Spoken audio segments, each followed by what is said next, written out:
முழுமையான ஒரு கலைஞன், ஒரு நடிகனுடைய முதலாம் ஆண்டு நினைவு அஞ்சலியை இன்றைக்கி நாங்கள் நினச்சி அவருடைய ஆப்சன்ஸை நாங்கள் ப்ரெசன்ஸாக நினச்சி ஃபீல் பண்ணி செய்கிற ஒரு இம்பார்ட்டண்ட்டான ஒரு ஈவெண்ட் தான் இன்றைக்கி.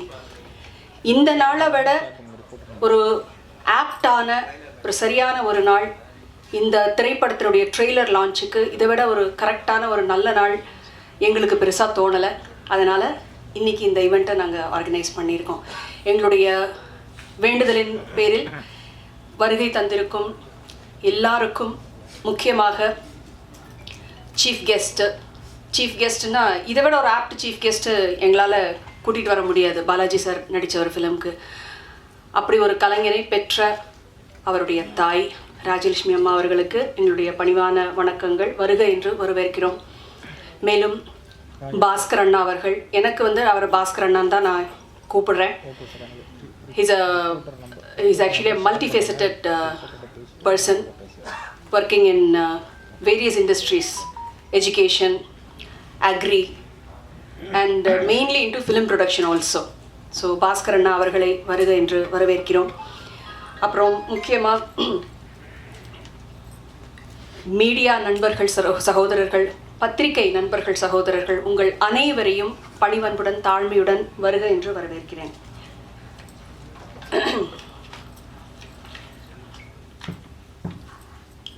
இந்த திரைப்படத்தினுடைய ஆடியோ எங்களுக்கு எம்ஆர்டி அவங்க தான் இந்த ஆடியோ எடுத்திருக்காங்க. எம்ஆர்டி ரெப்ரசன்ட் பண்ணி முருகன் சார் அவர்களுக்கு என்னுடைய மனமார்ந்த நன்றிகள். அவங்கள வருக என்று வரவேற்கிறேன். இந்த திரைப்படத்தை சோனி பிக்சர்ஸ் இன்டர்நேஷ்னல் அவங்க தான் டிஸ்ட்ரிபியூட் பண்ணுறாங்க, ரிலீஸ் பண்ணுறாங்க. ஸோ சோனி பிக்சர்ஸ் இன்டர்நேஷ்னல் சார்பாக இங்கே வருகை தந்திருக்கும் சகோதரர் சிவா அவர்களையும் அன்புடன் வரவேற்கிறோம். Chocolate boy, a handsome guy and a very good performer on the screen. Jio Hotstarல ஹார்ட் பீட்ஸுங்கிற அந்த வெப் சீரிஸினுடைய மெயினான ஒரு பர்சன் மிஸ்டர் அர்ஜுன், அந்த பேர் அவருடைய கதாபாத்திரத்தினுடைய பேர்.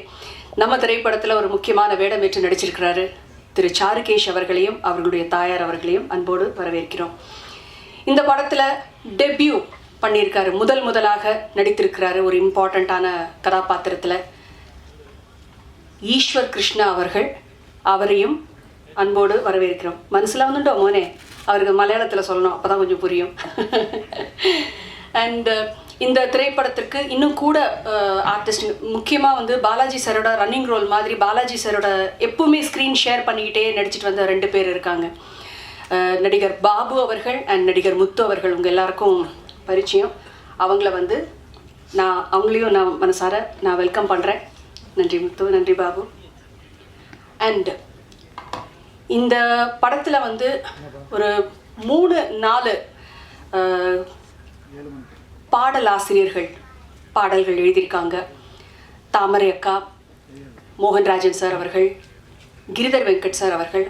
அப்புறம் அதோடு சேர்த்து ஒரே ஒரு பாட்டு, எனக்கும் பாட்டு எழுதணும்னு ஒரு ஆசை முதல் முறையாக ஒரு பாடலை எழுதி அதை கம்போஸ் பண்ணியும் பாடியிருக்கேன்.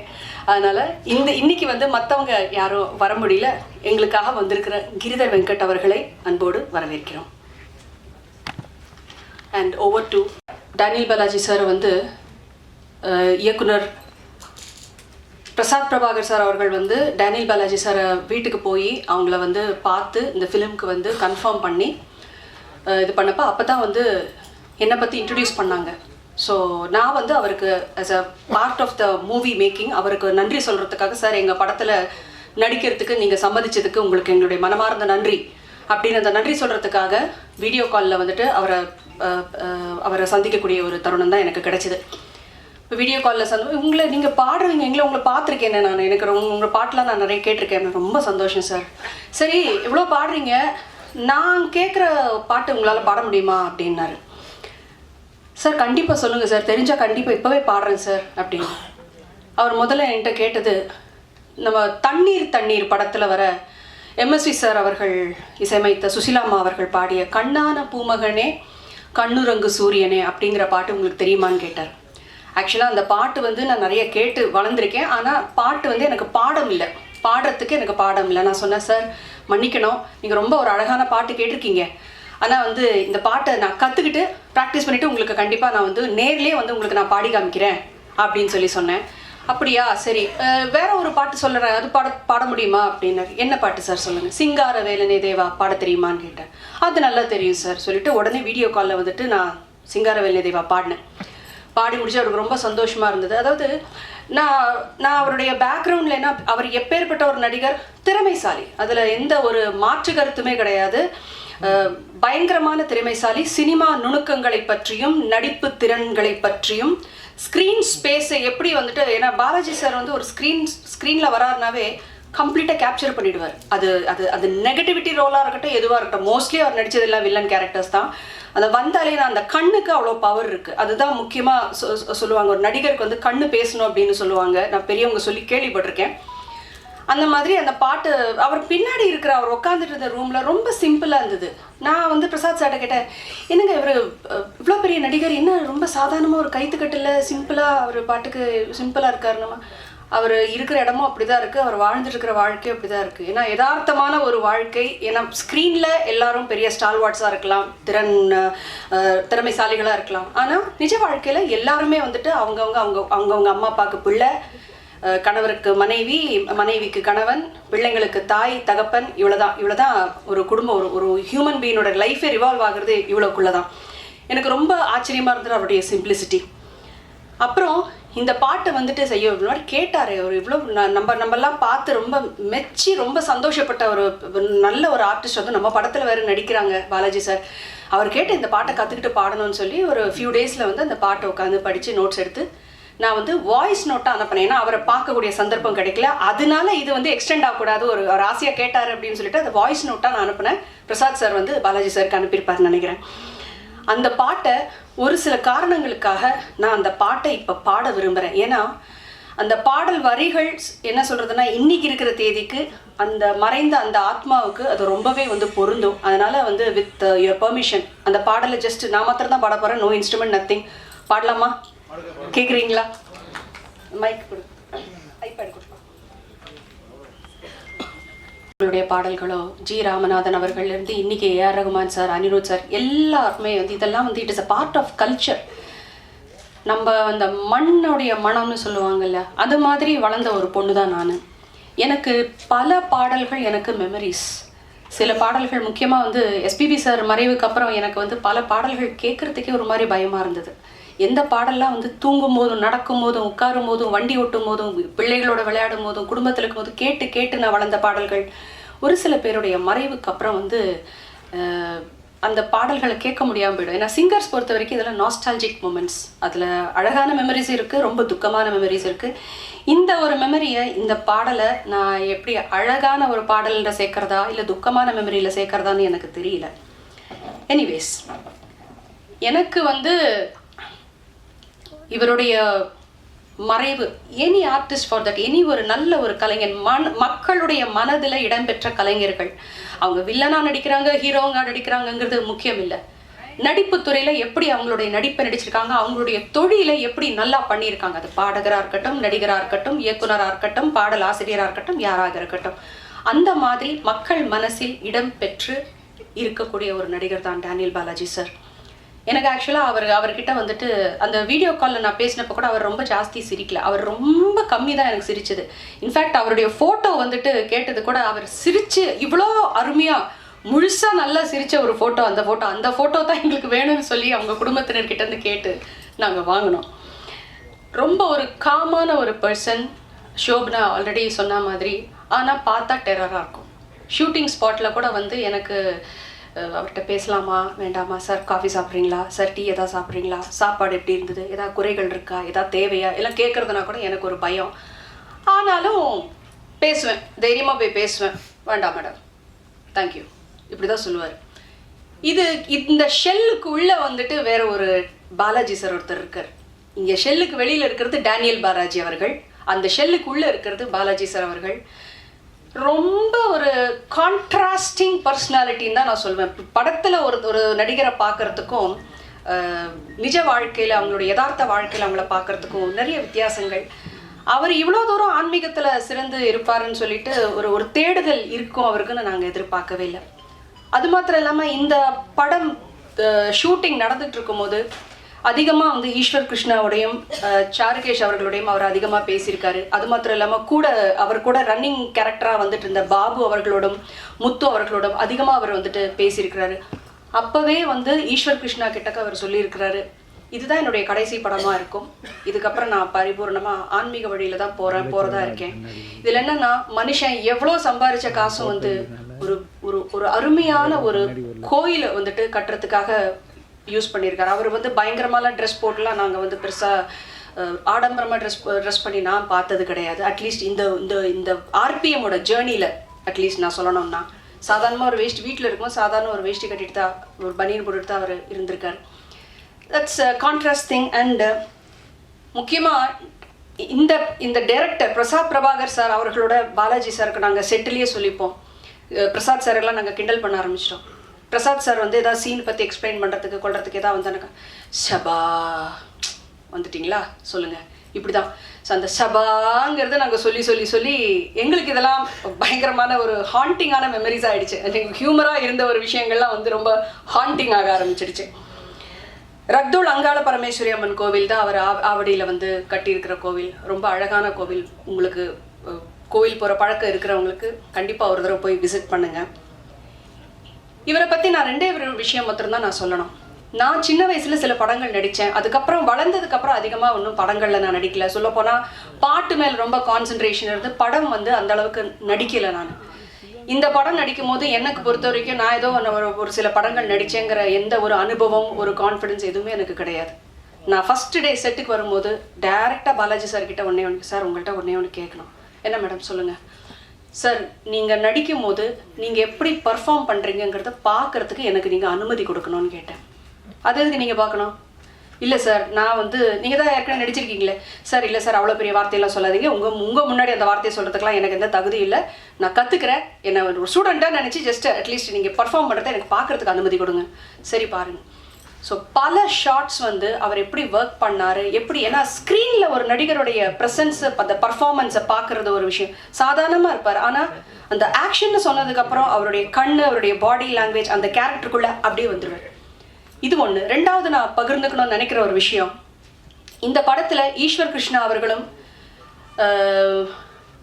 இங்கே இருக்கிற தயா பிரசாத் பிரபாகர் அந்த அவங்களுக்கும், இவங்க ரெண்டு பேருக்கும் வந்து இது டெபியூ ஃபிலிம். முதலாக இவங்க வந்து ஃபுல் ஃப்ளெஷ்டாக ஒரு ஃபிலிமில் அவங்க நடிக்கிறாங்க. இவங்ககிட்ட எப்படி அப்ரோச் பண்ண போகிறாரு அப்படின்னு சொல்லிட்டு எனக்கு பார்க்கணுன்னு ஒரு ஆர்வம்.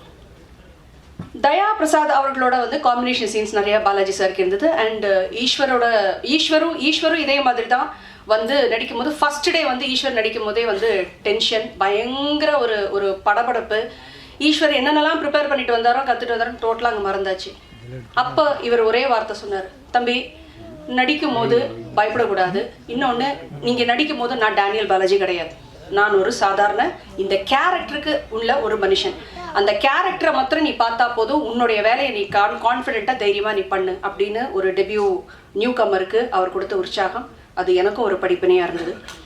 தயா பிரசாத்துக்கு வந்துட்டு அவங்க நடிக்கும் போது பல ஷார்ட்ஸில் வந்து இப்படி தான் இருக்கணும், ஃப்ரேம் இப்படி தான் பார்க்கணும், கண் இப்படி இருக்கணும் அப்படின்னு சொல்லி நிறைய வந்து அவர் வந்துட்டு சொல்லி கொடுத்தாரு. இதெல்லாம் வந்து இதெல்லாம் பல பெரிய நடிகர்கள் வந்துட்டு ரொம்ப கற்று தேர்ந்தவர்கள் நிறைய பேர் பண்ணுறாங்க.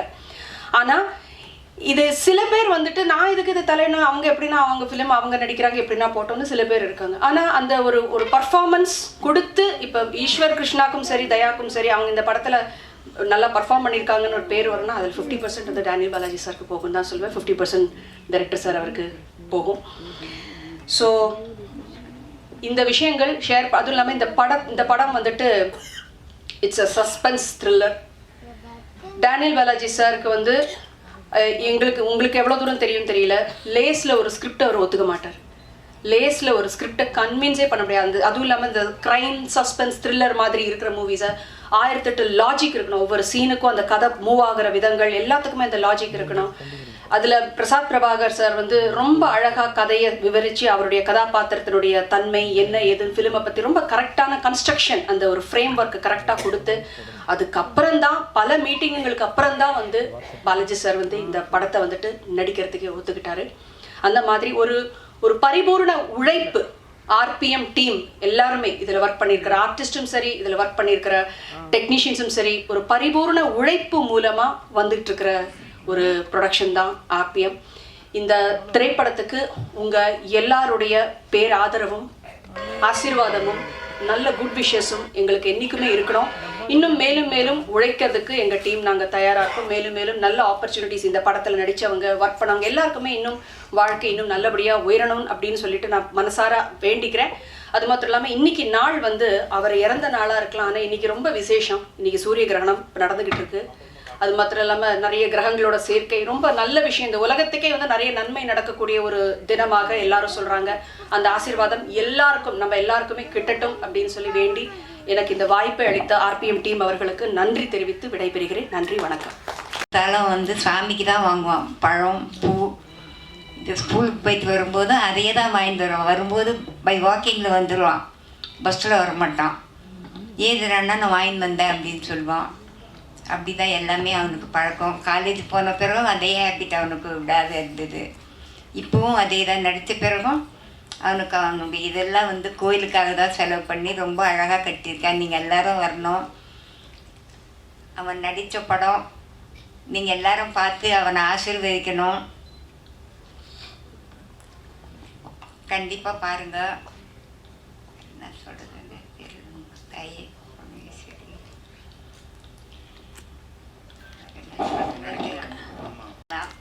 அதில் மெரிட்டை ஃபஸ்ட்டு வந்து அந்த சீட் கிடச்சி அது படிச்சுட்டு இருக்கும்போது தான் அவனுக்கு இந்த ஆசையே வந்தது. கௌதம் மேனன் டைரக்டர் அவங்கெல்லாம் ஒன்றா படித்தவங்க. அதுக்கப்புறம் தான் அவனுக்கு இந்த ஐடியா வந்தது. அப்புறம் எல்லோரும் டிஸ்கஸ் பண்ணி சரி இதுன்றதுனால வீடு சின்னதாக இருந்ததுனால வீட்டில் தங்கி இருக்கிறதுக்கு இல்லாத தனியாக இருந்து அவன் ப்ரோக்ராம் பண்ணுறதுக்கு ஆரம்பிச்சிது. முதல்ல அவங்க அப்பாலாம் வேண்டாம் வேண்டாம் அப்படின்னு தான் சொன்னார். அப்புறம் இது அடி பார்ப்பேன் இது அடி பார்ப்பேன்ட்டு வேட்டையாடி விளையாடி பார்த்த பிறகு அவருக்கு கொஞ்சம் சந்தோஷம் வந்தது. நீங்க ஸ்ட்ரிக்டான அம்மாவா? நீங்க ஸ்ட்ரிக்டான அம்மாவா இருந்திருக்கீங்களா? இல்லைப்பா. இல்லையா? இல்லைம்மா. குழந்தைங்க இஷ்டம்தான், அவரோட இஷ்டம் தான் எல்லாமே. ஆமாம். சூப்பர்மா. கண்டிப்பா எல்லாரோட பிளெஸிங்ஸ் எப்பவுமே அவருக்கு இருக்கும். நிச்சயமா இந்த படம் சூப்பர் டூப்பர் ஹிட் ஆயிடும். ஓகேங்களா? தேங்க்யூமா. ரொம்ப ரொம்ப நன்றி. நாங்க தான் நன்றி சொல்லணும். ஏன்னா இன்னைக்கு அதுவும் ஃபர்ஸ்ட் இயர் ஆனிவர்சரி அப்படின்னா நம்மளுக்கு வீட்டில் எவ்வளோ வேலைகள் இருக்கும், எவ்வளோ பூஜைகள் இருக்கும். பட் நம்ம கேட்ட ஒரு வார்த்தைக்காக இன்னைக்கு நீங்க வந்தது, I think we all of us feel truly blessing about it. ரொம்ப ரொம்ப நன்றிகள்மா. Thank you so much. எனக்கு 85 வயசு ஆகுதுங்க. என் முன்னாடி என் குழந்தை இந்த மாதிரி ஆனது எனக்கு ஒரு பெரிய வருத்தம். அதுதான் எனக்கு தவிர்க்க முடியாத வருத்தமாக இருந்தது. கண்டிப்பாமா. அவர் எப்பவுமே உங்க கூட தான் இருக்காரு. ஸோ இந்த படம் மூலியமாகவும் சரி, இனி வரும் நாட்கள் அவரோட படங்கள் இன்னைக்கும் வர யங்ஸ்டர்ஸ் நிறைய பேர் அவரை வந்து ரோல் மாடலாக எடுத்து இந்த மாதிரி வில்லனா நடிக்கணும் அப்படின்றத எவ்வளோ பேர் கொண்டு வந்திருக்காங்க. அதை அவர் நமக்காக விட்டுட்டு போயிருக்காரு. அது ரொம்ப அழகாக ஒரு அம்மாவா நீங்க இத்தனை வருடமா அவரை அந்த வளர்ப்பு தான் எல்லாத்துக்குமே ஒரு சக்சஸ் அப்படின்னு சொல்லுவோம். ஸோ ரொம்ப ரொம்ப நன்றிமா. Thank you so much. கடைசி கால 5 நாளைக்கு முன்ன என்னுடைய ப்ராப்பர்ட்டி எல்லாம் வந்து எனக்கு சின்ன மகன் இருக்கான், அவனுடைய பையன் இருக்கான், ராகவேந்திராவுக்கு தாமா எல்லாம். இன்னும் பேசுகிறானே அப்படின்னு சும்மா அவனே அப்சர்வ் பண்ணிட்டு இருந்தேன். வேற ஒன்றுமே நினைக்க தோணல. எந்தெல்லாம் அவனுக்கு தாமா எந்தெல்லாம் அவனுக்கு தாமா அப்படின்னா விஜயமாறன் டைரக்டர் சொன்னாங்க, என்னடா இந்த பர்த்டே வந்து உனக்கு கிராண்டாக செலிப்ரேட் பண்ணலான்னு இருக்கிறோம், என்ன சொல்கிறேன் நான் இருக்க மாட்டேனே அப்படின்னு நானும் அவர் சொன்னார். அதை அவன் இதுக்கு வந்தப்போ எஸ், அவர் சொன்ன மாதிரி ஒரு விஷயம்தான். அவர் அப்போ வீட்டில் மட்டும் செய்யலை, அவர் இறந்த பிறகுதான் நிறைய இவ்வளோ பேருக்கு அவர் பண்ணியிருக்காரா. பக்கத்தில் போயிட்டு அந்த பைட்ஸாக இன்டர்வியூஸ் எடுக்கும்போது தான் தெரிஞ்சுது இவ்வளோ ஸ்டூடெண்ட்ஸை படிக்க வச்சிருக்காரா அப்படின்றது. வந்து நிறைய பேருக்கு படிப்புன்றது ஒரு மிகப்பெரிய விஷயம். அது ரொம்ப அழகாக உங்கள் பையன் இன்னைய வரைக்கும் கொடுத்துட்டு இருக்காருல்ல, அதுதான் எல்லாரோட பிளெஸிங்ஸும். சரிங்களா? நீங்கள் கண்டனம் பண்ணப்போ கூட அவருடைய இஷ்டம்தான். அந்த இது இன்னைக்கு நடத்தலான் இருந்தோம். டைம் எங்களுக்கு செட் ஆகலைன்றதுனால நெக்ஸ்ட் வீக் பண்ணலான்னு வச்சுருக்கோம். சூப்பர்மா. ஸோ தொடர்ந்து இந்த மாதிரி விஷயங்கள் நிறைய நீங்கள் செஞ்சுட்டே இருக்கணும். நன்றி நன்றி, ரொம்ப நன்றி. ஒன் மோர் டைம் உங்களுக்கு மிகப்பெரிய நன்றிகள். இந்த விழாவிற்கு நீங்கள் வந்து தான் இன்னைக்கு இந்த விழா முழுமையாக இருக்கு அப்படின்னு சொல்லி RCM காஸ்ட் அண்ட் க்ரூ சார்பாக உங்களுக்கு மிகப்பெரிய நன்றிகள்மா. தேங்க்யூ. அனைவருக்கும் நன்றி. திரைப்படத்துறையில் வந்து என்னுடைய பயணம் வந்து சமீப காலமாக தான் ஆரம்பிச்சது. நான் பேசிக்கலி சாஃப்ட்வேர் இன்ஜினியர். ஒரு 30 வருஷமாக ஒரு 5 கண்ட்ரியில் ஒர்க் பண்ணிட்டேன். அப்புறம் then serial entrepreneur, agriculture, food product, and then infrastructure, and then அரசாங்கத்துடைய பயணம். அப்படி பல பயணத்தில் வரும்போது நிறைய நாடுகளுக்கு போகும்போது எல்லாரும் குழந்தைங்கள இருக்கும்போது நிறைய சினிமா பார்த்தது. காலேஜில் படிக்கும்போது சொல்லவே தேவையில்லை. நீங்கள் திருச்சியில் படிக்கும்போது பார்த்தோன்னா வாரம் 2 சினிமா பார்ப்போம். அதுக்கப்புறம் வேலை நிமித்தமாக வெளிநாடுக்கு போகும்போது அந்த தொடர்பு வந்து ஆல்மோஸ்ட் கட் ஆகிடுது. அதுக்கப்புறம் பிஸ்னஸ் ஆரம்பித்ததுக்கப்புறம் பார்த்தா வெளிநாடுகளுக்கு அதுக்கப்புறம் சினிமா பற்றி ஒரு பெரிய அபிப்பிராயம் கிடையாது. உண்மையை சொல்ல போனாக்கா வெளிநாடுகளுக்கு போய் அங்கே தமிழர்கள் பேசும்போது தான் அது மேலே ஒரு ஈர்ப்பே வந்தது. ஏன்னா இன்றைக்கி உங்களுக்கு தெரியுமா தெரியாதது, இது மலேசியா, சிங்கப்பூர், இந்த மாதிரி ஏஷியன் கண்ட்ரியில் இன்றைக்கி தமிழ் மொழி பேசுகிறாங்கன்னு கேட்டேன்னா அதுக்கு முதல் காரணம் திரைப்படம் மட்டுமே தான். வேறு எதுவுமே நீங்கள் சொல்ல முடியாது. நீங்கள் போனவங்களுக்கு தெரியும்.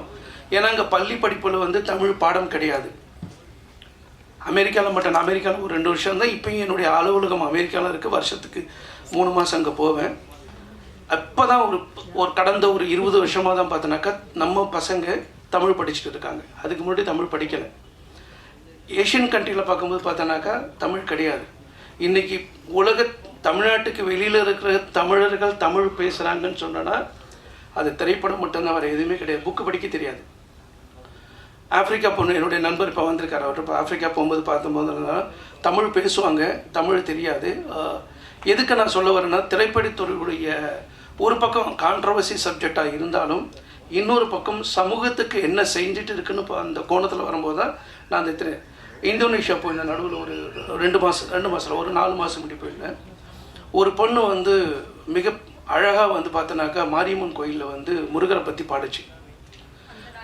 அந்த நாட்டை சேர்ந்த அந்த 5வது ஜென்ரேஷன். நான் போயிட்டு நல்லா பாடுறேன் மண்ண அப்படியே முகத்தை பார்த்தது. ஒன்றுமே புரியல. அதுக்கப்புறம் இங்கிலீஷில் கேட்டதுக்கப்புறம் தெரியுது அந்த பொண்ணுக்கு தமிழ் தெரியாது, எழுதவும் தெரியாது, பேசவும் தெரியாது. ஒன்று ஜென்ரேஷனாக முருகர் பாட்டை சொல்லி கொடுத்தது பாடுது. அந்த பாட்டுக்கு அர்த்தம் கூட என்னன்னு தெரியாது. அப்போ அங்கே சொல்லிட்டு வரும்போது அங்கே நிறைய பேர் தமிழர்கள் இருக்கான்னு வைங்களா, அவங்கள சொல்லிட்டு வந்து சினிமா போட்டு காமிங்க. அந்த ஒரு மொழி மேலே ஒரு ஆர்வம் வரணும்னா சினிமா தான் பார்க்கணும். வேறு எதுவுமே புக் எடுத்து படிக்க சொன்னால் புக்கில் வந்து எழுத்து வளைவாக இருக்கணும், அவங்களை படிக்க தெரியாது. ஸோ அதற்கு காரணமாக தான் திரைப்படத்தின் மேலே ஒரு ஈர்ப்புன்னு சொல்லுங்களா, ஈர்ப்பு வந்தது. அதுக்கப்புறம் ஒரு திரைப்படம் தயாரித்து கொண்டு இருக்கிறோம். 1வது பார்ட்னர் வந்திருக்கோம். நீங்கள் சொல்லலாம் மீடியா இருக்குது, எழுத்தாளர்களாக இருந்து எல்லாத்தையும் வந்து இதுவும் வந்தது காரணம் என்ன, இன்றைக்கி மொழி மேலே ஆர்வம். அந்த ஆர்வத்தின் காரணமாக தான் சகோதரி அடுத்ததுக்கு வந்து இப்போ உடம்பு சரியில்லைனாலும் இப்போ இதை முடிச்சுட்டு ஒரு ஸ்கூல் ஃபங்க்ஷனுக்கு நான் போகணும். சிறப்பு விருந்தெல்லாம் கொடுத்து பள்ளி மாணவர்களுக்கு வந்து பார்த்தோன்னாக்கா பரிசளிப்பு விழா கொடுத்துருக்காங்க. அதுக்காக சொல்லியிருக்காங்க. திரைப்படத்தினுடைய என்னுடைய தாழ்மையான வேண்டுகோள், வெளிநாடுகளில் இருக்கிற வந்து வன்முறையை கொஞ்சம் யதார்த்தம் இருக்கும், எப்பயுமே யதார்த்தம் இருக்கும். காலகாலத்துக்கும் பார்த்தோன்னாக்கா வன்முறை இருந்துக்கிட்டு தான் இருக்குது. முன்னாடி ரொம்ப எக்ஸ்போஸ் ஆகாமல் இருந்தது. இப்போ மீடியா வந்ததுக்கப்புறம் ஹையஸ்ட்டாக எக்ஸ்போஸ் ஆகிட்டு. தயவு செய்து ஓரளவுக்கு குறைச்சி நல்ல கருத்துக்களை சொல்லுங்கள். ஏன்னா ஒரு மாஸ் மீடியானும் போது அந்த மீடியாவுடைய பவர் வந்து ஈஸியாக ஒரு மைண்டை டைவெர்ட் பண்ணிட்டு போயிடலாம். ஆனால் நல்லது சொல்கிறதுக்கு வந்து பண்ணோம். ஏன்னா இங்கே இருக்கிற பிள்ளைகளை தாண்டி தமிழ் உள்ளங்கள் வெளியில் கேட்கக்கூட பார்த்தோன்னாக்கா ஒரு 70-80 நாடுகளில் இருக்க தமிழ் குழந்தைகளும் யோசித்து பாருங்கன்னு சொல்லி வாய்ப்புக்கு நன்றி கூறி விடைபெறுகிறேன். நன்றி, வணக்கம். எனக்கு ரொம்ப பிடிக்கும். நான் தமிழில் பேச ட்ரை பண்ணுறேன். தமிழ் படத்தில் நடிக்கணும்னு ஆசை தானே. நிறைய ஆடிஷன் அட்டென்ட் பண்ணிட்டேன், நிறைய ட்ரை பண்ணிட்டேன். அப்புறம் கடைசியாக கிடச்ச சான்ஸ் தான் RPM படத்தில் சான்ஸ் கிடச்சிருக்கேன். ஷூட்டுக்கு போன அன்னைக்கு ஷூட் ஸ்டார்ட் பண்ண அன்னைக்கு தான் எனக்கு டானியல் பாலாஜி சார்கிட்ட நடிக்கணும்னு அப்போ தான் தெரிஞ்சது. ஐயோ, நான் கற்றுக்கிட்டதும் கல்பனா மேம் சொன்ன மாதிரி நான் கற்றுக்கிட்டதும் ப்ராக்டிஸ் பண்ணதும் எல்லாமே மறந்து போச்சு. என்ன பண்ணணும்னு எதுவுமே தெரியல. என்ன கிடைச்ச வாய்ப்பு தானே, நம்ம யூஸ் பண்ணலைன்னா என்ன ஆகிடும், அதுவும் பயம் இருக்கு. அப்போ தான் பாலாஜி சார் வந்து என்கிட்ட தோளில் தட்டி சொன்னவர், டே தம்பி, நான் டானியல் பாலாஜி கிடையாது, நான் சமீர், இந்த படத்தோட கேரக்டர். நீங்கள் அது மட்டும் மனசில் ஞாபகப்படுத்தா போதும். சல்மான், சாரி, நான் சல்மான் தான், இந்த படத்தோட கேரக்டர். நீங்கள் அது மட்டும் நினச்சா போதும், நீ கான்ஃபிடெண்ட்டாக நடிங்க, பரவாயில்ல உனக்கு முடியும் சொன்னார். அப்படி தான் எனக்கு ஒரு மனசுக்கு ஒரு கான்ஃபிடன்ஸ் எல்லாமே கிடச்சிருக்கேன், ஒரு தைரியமும் வந்துச்சு. ஆனால் நான் பாலாஜி சார் நான் என்னோட குருவாய் கண்டுட்டு இருக்கேன். இல்லை நிஜம்தான், என்னோட குரு தான். எனக்கு நிறைய டிப்ஸ் அவர் சொல்லி தந்தார். ஆக்ட் பண்ணும்போது ஐ பொசிஷன், இவரோட ஐனா நல்லா செம்மையாக இருக்கும் ஆக்ட் பண்ணும்போதெல்லாம், அது ஃபாலோ பண்ண நிறைய டிப்ஸ். அப்புறம் பாடி லாங்குவேஜ் எப்படி இருக்கணும், ஒரு டைலாக் எப்படி இருக்கணும், நம்ம டைலாக் டெலிவரி எப்படி வேணும், அந்த மாதிரிலாம் நிறைய நிறைய டிப்ஸ் அவர் எனக்கு ஒரு குரு மாதிரி நின்று சொல்லி தந்தார். அப்புறம் இது நான் ஒரு ஃப்ரெஷ்ஷாக வந்து எனக்கு நல்ல ஒரு வாய்ப்பு தந்த director Prasad sir, producer Kalpana ma'am, அப்புறம் நம்ம பாலாஜி அண்ணா, அவருக்கெல்லாம் என்னோட மனமார்ந்த நன்றி சொல்கிறேன். இந்த படத்துக்கு உங்கள் எல்லாரும் சப்போர்ட் தான் தேவை. இந்த படம் மிகவான ஒரு வெற்றி ஆகணும்னு அதான் நான் பிரார்த்தனை பண்ணிட்டு இருக்கேன். நன்றி நன்றி, இதுதான் பேசிட்டு இருக்கேன். பார்த்தாலும் என்னோட கோர் மெமரியில் கண்டிப்பாக இருக்கும். நான் இந்த படத்தில் ஓப்பனிங் சாங் எழுதியிருக்கேன். அதுக்கு வாய்ப்பு தந்த பிரசாத் சாருக்கும் கல்பனா மேம்க்கும் ஒரு பெரிய பெரிய பெரிய பெரிய நன்றி.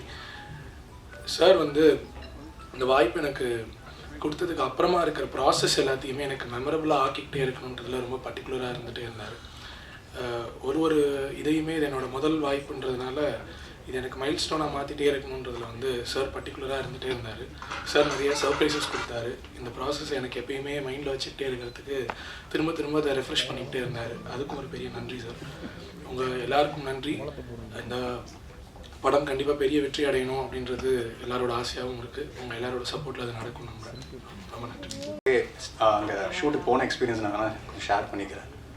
ஒவ்வொரு ஃபர்ஸ்ட் ஷாட்டே எனக்கு அங்கே போனதுக்கப்புறம் தான் தெரிஞ்சு மோஸ்ட் ஆஃப் த சீன்ஸ் எனக்கு டேனியல் பாலாஜி சார் கூட தான் எனக்கு இருக்குன்னு. ஸோ ஃபர்ஸ்ட் 1-2 சீன்ஸ் எனக்கு சோலோவாக ஷார்ட்ஸ் இருந்துச்சு, நான் பண்ணிட்டேன். அதுக்கப்புறம் அவரோட தான் காம்பினேஷன் சீன்ஸ் அப்படின்னு அவரோட என்ட்ரி அப்படியே வந்தார். பண்ணும்போது கொஞ்சம் நர்வஸ் ஆச்சு. நர்வஸ் ஆகுனா அவர் கூப்பிட்டு ஏன் நர்வஸ் ஆகுறீங்க அப்படின்னு கேட்டார். இல்லை சார், எனக்கு முன்னாடி நான் வேட்டையார் விளையாட உன்னோட படத்தை பார்த்துட்டு ஃபர்ஸ்ட் டைம் ஒரு கேரக்டர் பார்த்து நான் தியேட்டரில் பயந்து இருந்த ஒரு கேரக்டர், அதனால் அது இப்போவும் உங்களை பார்க்கும்போது அந்த ஒரு ஞாபகம் தான் எனக்கு வந்துச்சு அப்படின்னு அவர் சிரிச்சிட்டே சொன்னார். நீங்கள் அதெல்லாம் எதுவுமே யோசிக்காதீங்க, இந்த இடத்துல நீங்கள் ஒரு ஆக்டர், நானும் ஒரு ஆக்டர், அவ்வளோதான்.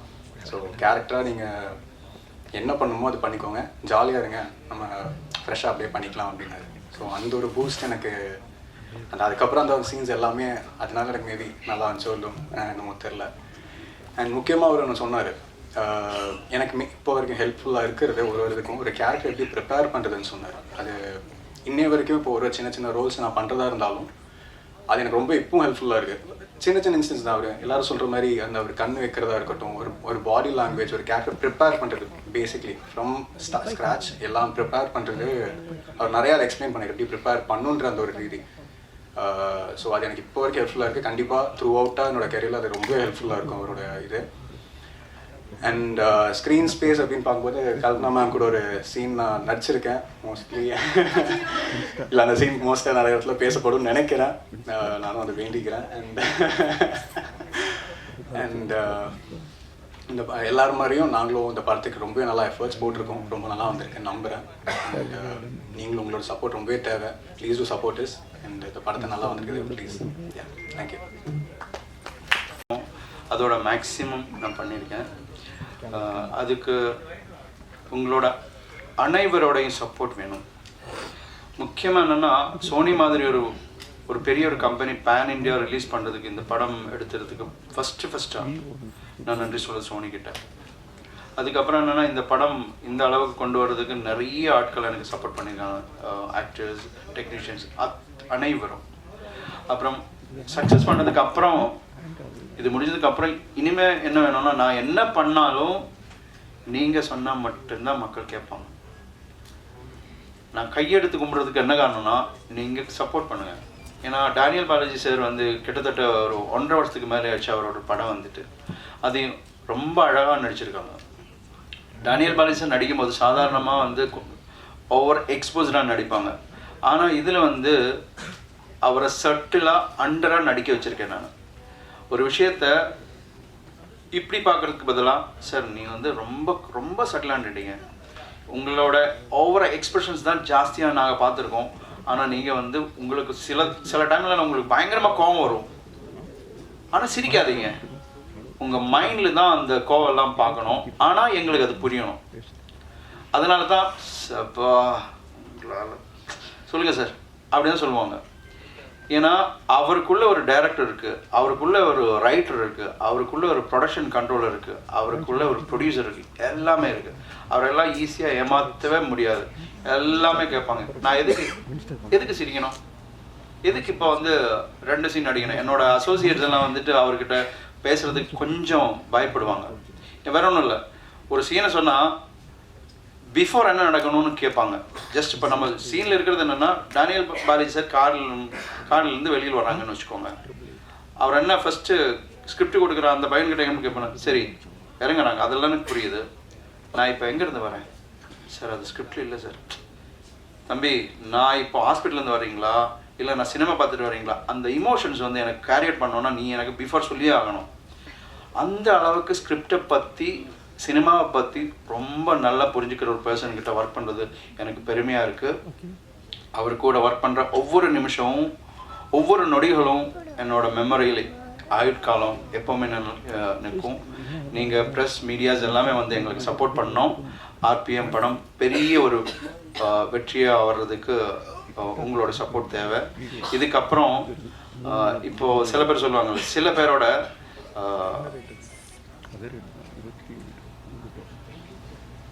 அன்பிரசன்ஸ் தான் நம்ம ப்ரெசன்ஸாக இருக்கும். அவர் இல்லாமல் இருக்கும்போது தான் அவரை பற்றி நம்ம ஜாஸ்தியாக பேசுவீங்க. அந்த மாதிரி ஒரு பர்சன்னா பாலாஜி சார்.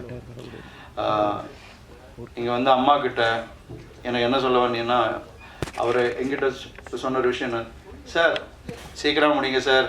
என்ன சார் சீக்கிரம் முடிக்க என்ன காரணம், இதுதான் சார் என்னோட கடைசி படம். என்ன சார் நீங்கள் அப்படி சொல்கிறீங்க, அப்படி கேட்கும்போது என்ன சொன்னேன்னா, சார் நான் ஃபுல்லாக ஸ்பிரிச்சுவலாக இறங்க போகிறீங்க சார் அப்படின்னு தான் சொன்னது. எப்படி இருந்தாலும் அவரோட சார் இங்கே தான் இருப்பாங்கன்னு எனக்கு நம்பிக்கை இருக்குது. சார் படம் நல்லா வந்திருக்கு sir, thank you so much sir. நீங்கள் வாழ்த்துன மாதிரியே இந்த படம் நல்லா வருவேன்னு படம் கம்ப்ளீட் ஆகிறதுக்கு முன்னாடியே சொன்ன ஒரு பர்சன் நீங்கள் தான். நல்லா வந்திருக்கு, தேங்க்யூ ஸோ மச்.